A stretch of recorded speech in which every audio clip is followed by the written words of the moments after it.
आपने जिस प्रकार से आपने धर्म का मजाक बना दिया है, अब धर्म परिवर्तन आदमी क्यों कर रहा है ये तो बताइए मुझे। आप धर्म की अच्छाइयाँ लोगों को बता नहीं रहे हैं। धर्म का एकमात्र एक उपदेश है, चाहे वो कोई भी धर्म हो, हिंदू मुस्लिम सिख ईसाई, सब धर्म का सिर्फ एक उपदेश है और वो है इंसान होकर मानवता से प्रेम करना, इंसान होकर इंसानियत से प्रेम करना। ये धर्म सिखाता है, ये सभी का धर्म सिखाता है। धर्म में कहीं पे भी क्रूरता नहीं लिखी है, धर्म में कहीं पे भी लड़ाई झगड़ा आक्रोश नहीं दिखा है। लेकिन ये तो आप देख रहे हैं हर जगह धर्म के नाम पर दंगे करते हैं, तो ऐसे में लोग क्या करेंगे आप ये बताइए सीधे तौर पर। ये धर्म की अच्छाइयाँ बता नहीं रहे हैं। डेमोक्रेटिक देश है, एक लोकतांत्रिक देश है, यहाँ पर सभी लोगों को अपने धर्म को मानने की आज़ादी है। ये एक धर्मनिरपेक्ष देश है। आप किसी भी धर्म को, किसी भी जाति मजहब को आप मानने के स्वयं हकदार हैं। कि आरएसएस को जो हिंदुओं की इतनी चिंता हो रही है, हिंदुओं को तो आप कम करवा रहे हैं। अरे आपकी पार्टी की सरकार है, 158 दिन से ज़्यादा हो गए जम्मू कश्मीर के अंदर धरना चलते हुए। कहाँ हैं आपकी पार्टी के लोग? इतने लोग मर रहे हैं। अभी आपने सुना होगा कृष्ण भट्ट की हाल ही में हत्या हुई है, उससे पहले राहुल भट्ट की हत्या हुई है गोली मार के। अरे आपकी पार्टी के लोग तो आज सत्ता में बैठे हैं और वही तो हिंदुओं को कम करवा रहे हैं। और बीजेपी की सत्ता होने के बावजूद भी अगर हिंदू कम हो रहे हैं तो सवाल तो बीजेपी से पूछा जाएगा। ये तो है नहीं कि हम ट्रंप का गलेबान जाके पकड़ लें। तू बता भैया। देखिए मैं आपको बता दूं कि जो करनाल से जो बीजेपी की जो मेयर थी रेणुबाला गुप्ता, उन्होंने जिस प्रकार से राम रहीम को, आप सभी लोगों ने सुना होगा कि उन्होंने पिताजी कहकर भी संबोधित किया था। और उन्होंने क्या लिखा था वो मैं आपको पढ़कर बता भी देता हूँ कि जो रेप के जो दोषी हैं राम रहीम, उनको लेकर करनाल की जो बीजेपी की जो मेयर हैं रेणुबाला गुप्ता ने राम रहीम को पिताजी कहकर संबोधित किया। इस कार्यक्रम में शामिल इन नेताओं ने, और सुन लीजिए कौन कौन में शामिल था कार्यक्रम में, मैं आपको बता दूं कि बीजेपी के जिला अध्यक्ष योगेंद्र राणा, डिप्टी मेयर नवीन कुमार और mini deputy mayor Rajesh Kumar भी इसमें शामिल थे। मैं आपको बता दूं जिस प्रकार से आप देख रहे हैं कि बलात्कारियों को पैरोल पे छोड़ दिया जा रहा है। एक और तो देश के प्रधानमंत्री जी कहते हैं कि बेटी बचाओ बेटी पढ़ाओ, और वो भी ठीक से नहीं बोल पाते हैं। जब देश के प्रधानमंत्री लाल किले से खड़े होकर देश की आज़ादी का अमृत महोत्सव मना रहे होते हैं, उस वक्त एक और आपने देखा कि 11 बलात्कारियों को छोड़ा जाता है। ठीक है, उसके बाद अब आपने देखा कि बलात्कारी जो है जिस प्रकार से उस पर बलात्कार का दोष भी साबित है राम रहीम, उसको 40 दिन के लिए पैरोल पर छोड़ा जाता है। क्योंकि जब उनका सत्संग और कार्यक्रम होता था तो उसके अंदर बीजेपी के लोग भी शामिल होते थे। बीजेपी के नेता तो बलात्कारियों को पिताजी कहकर संबोधित करते हैं, क्योंकि इस देश में ज़्यादातर अपराधी, चाहे वो बलात्कारी हो, चाहे बच्चा चोर हो, चाहे फिर वो तमाम अवैध काम करने वाले लोग हों, सबका संबंध भारतीय जनता पार्टी से ही होता है। ये बात मैं आपको सीधे तौर पर बता दूं। आपको एक घटना याद होगी अभी हाल ही में उत्तराखंड की, जिसके अंदर अंकिता के मामले में आपने देखा होगा जिस प्रकार से उस लड़की को, उस बेटी को मारा गया, उसके अंदर भी भारतीय जनता पार्टी के पूर्व मंत्री का बेटा शामिल था। उसके बाद कुलदीप सिंह सेंगर आपने सुना होगा। कुलदीप सिंह सेंगर कौन सी पार्टी का था? तो भैया आप ये बताइए ना, बलात्कारियों को छोड़ रहे हैं, ठीक है ना, ये जो हैं ये आइडियल हो रहे हैं लोगों के।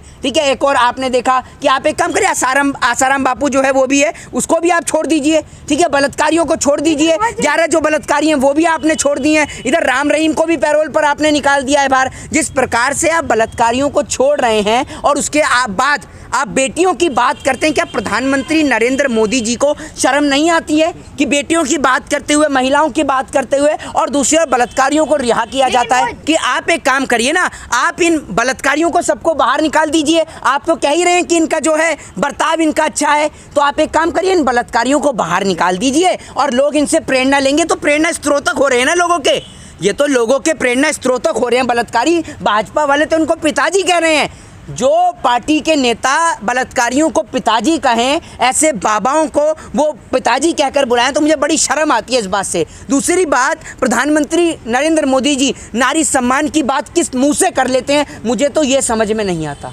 आपने देखा होगा कि देश के प्रधानमंत्री जी हर टाइम 24 घंटे अरे नारी सम्मान की बात करते हैं।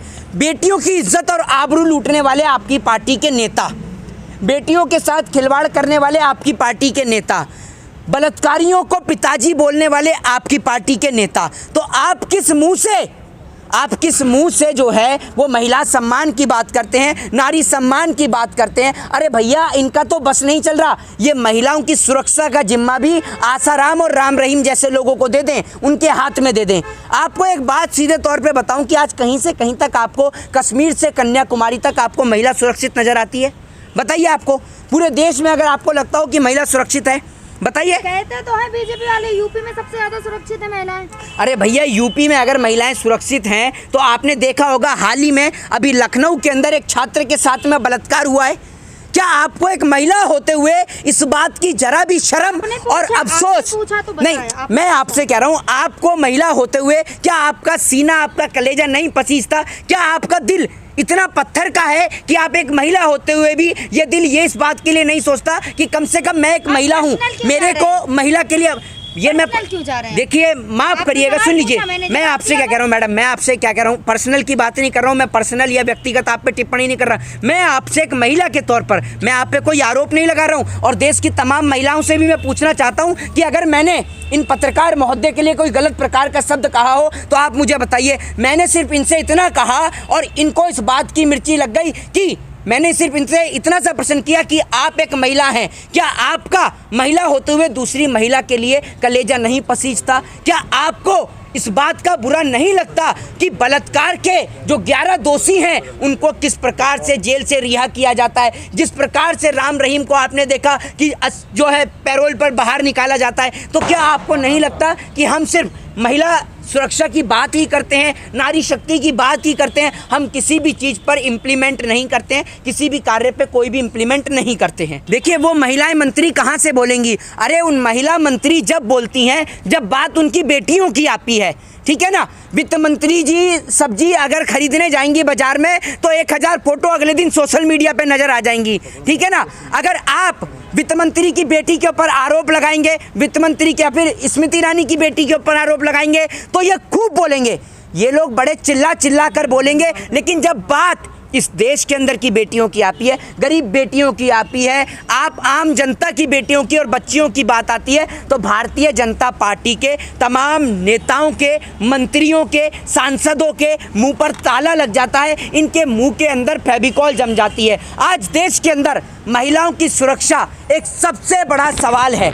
महिला जिस प्रकार से आज असुरक्षित हैं, महिलाओं के साथ बलात्कारियों को रिहा कर दिया जाता है, तो ये सबसे बड़ा सवाल खड़ा करती हैं इस देश की अस्मिता पर। देश के तमाम नेता, कोई भी नेता हो, मैं ये कहना चाहूँगा कि जो बिल्किस बानो के जो 11 दोषी हैं उनको लेकर आपको पूरे गुजरात चुनाव में मंच पे खड़े होकर ये समझाना चाहिए महिलाओं को कि आज जिस प्रकार से बलात्कारी खुलेआम घूम रहे हैं तो उन बलात्कारियों से खतरा कल को आपकी बहन और बेटियों को भी हो सकता है। क्योंकि आपको मैं एक बात बता दूं कि कुत्ते की पूंछ को चाहे आप 12 साल पाइप में रख लो, वो एक बार को सीधी हो सकती है, लेकिन ये भारतीय जनता पार्टी के नेता कुत्ते की पूंछ से भी बदतर हैं। ये जिंदगी में कभी सीधे नहीं हो सकते। इन्हों का एक एजेंडा इस देश के अंदर है, हिंदू और मुसलमान का। ये सिर्फ बेटी बचाओ और बेटी पढ़ाओ की बात करते हैं, बाकी कागजों में है ये बेटी बचाओ बेटी पढ़ाओ, बाकी सब जगह गुल है। बेटियों के नाम पर पैसा बटोरते हैं, चंदा उठाते हैं। और आपने देखा कि ये कई तो वीआईपी भी बुलाते हैं इनकी पार्टी के पूर्व मंत्री के बेटा।